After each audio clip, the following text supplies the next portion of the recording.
Mutton തേങ്ങ പുളി ഇട്ട ഗ്രേവി.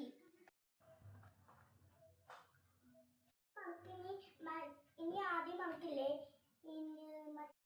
മസാല ചേർക്കാം.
നമ്മൾ ഒരു കാലത്തിന് പോലും വീട്ടിന് വെളിയിൽ പോകണ്ട, എല്ലാം വീട്ടിലെത്തും. നമുക്ക്